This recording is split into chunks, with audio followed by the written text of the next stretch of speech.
बिहार में चुनाव का काउंटडाउन शुरू हो चुका है। आज चुनाव आयोग ने प्रेस कॉन्फ्रेंस करके ऐलान कर दिया कि 2 चरणों में बिहार के चुनाव होंगे।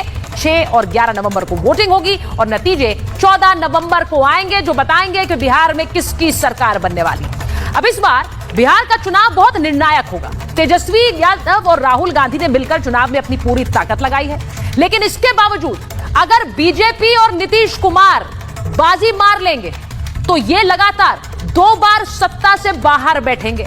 आप देखिए, नरेंद्र मोदी बार बार बिहार जाते रहे हैं और नीतीश कुमार के साथ एक मंच पर नजर आते रहे हैं। अगर तेजस्वी जादुई आंकड़े छू लेते हैं तो पूरा का पूरा जीत का सेहरा उनके सर बंधेगा, यह भी तय है। लेकिन देखना है कि किसके दावे चल रहे हैं और किसके लिए चुनौतियां ज्यादा हैं। मैं आपको एक बार जरा पहले बताती हूं कि इस वक्त जो मौजूदा समीकरण है वो क्या है।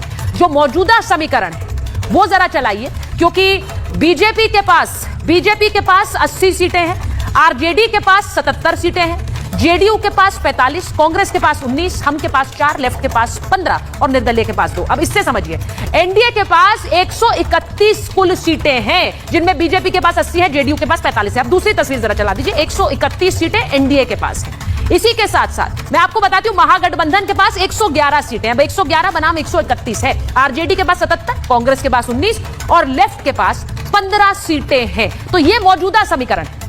लेकिन इस मौजूदा समीकरण से पहले इस वक्त दोनों ही गठबंधनों में सीटों को लेकर अभी भी एक रार बनी हुई है। और इसीलिए मैं आज महाभारत में पूछ रही हूं, क्योंकि अब तारीखों का ऐलान हो गया है। तारीखों के ऐलान के बाद अभी भी सीटों को लेकर ऐसी रार है कि 243 से ज्यादा सीटें देनी पड़ जाएं, ऐसी हालत हो रखी है। और इसीलिए आपको मैं सबसे पहले दिखाती हूं कि मांग क्या की जा रही है।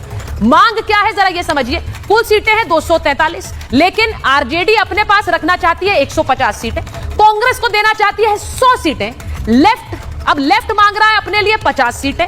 कांग्रेस जो है वो 100 सीटें मांग रही है, लेफ्ट 50 मांग रहा है, वीआईपी मुकेश सहनी अपने लिए 50 सीटें मांग रहे हैं और अन्य भी तकरीबन 10 सीटें मांग रहे हैं। तो कुल सीटें तो 243 हैं, लेकिन अगर इन सब की मांगे मानी जाएंगी तो 360 तक आंकड़ा पहुंच जाएगा, जो कि मुमकिन नहीं है। ऐसे में ये सब सीटें घटेंगी। अब जिसकी सीटें घटेंगी वो रोएगा और ऐसे में गठबंधन में रार और बढ़ेगी। तो देखना है कि किसको कितनी सीटें मिलती हैं, क्योंकि अब चुनाव की तारीखों के ऐलान के बाद सीटों का ही ऐलान होना। अब मैं आपको एनडीए गठबंधन की तस्वीर दिखाती हूं। एनडीए में क्या तस्वीर है? बीजेपी अपने पास 100 सीटें रखना चाहती है, जेडीयू को वो 100 सीटें दे सकती है और जो चिराग पासवान है वो अपनी पार्टी के लिए मांग रहे हैं 40 के करीब सीटें। क्या 40 सीटें उन्हें मिल सकती है? हम यानी कि जीतन राम मांझी अपने लिए चाहते हैं तकरीबन 20 सीटें, वो चाहते हैं उनकी पार्टी को 20 सीटें मिले।